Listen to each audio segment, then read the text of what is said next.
default on its debts. They've got high-risk premium on Italian government debt as well. And you've been looking here at you've got a graphic here that suggests that the markets believe there is going to be default but also an exit.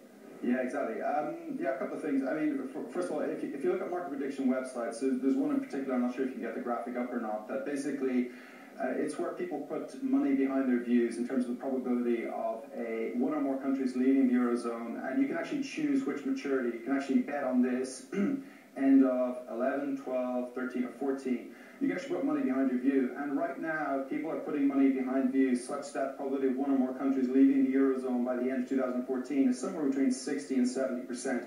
Anybody who disagrees with that can put money behind their view.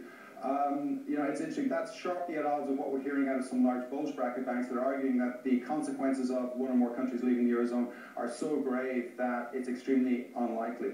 So there's a sharp divergence of views, and I would argue that the debt market and the equity market are much more in line with these market prediction websites than what we're actually hearing in terms of formal commentary on the situation.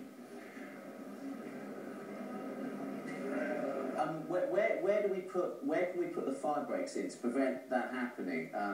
You know, someone like William Bowter at Citi, former MPC member, said it would be catastrophic for the banking sector for any kind of exit. So where do we put the debt breaks in? Where do we put the firewalls in to prevent that? Yeah, I mean, I think the size of those firewalls that you need to get incrementally larger the longer you delay. A couple of potential fire breaks would be aggressive shift to unlimited quantitative easing, unsterilized quantitative easing from the ECB. That would be one. It probably wouldn't be sufficient, but it probably is necessary.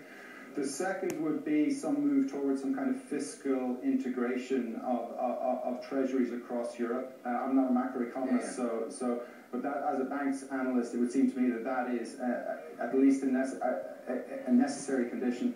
And then, you know, you need to see some better coordination. There seems to be, you know, significant disarray amongst politicians.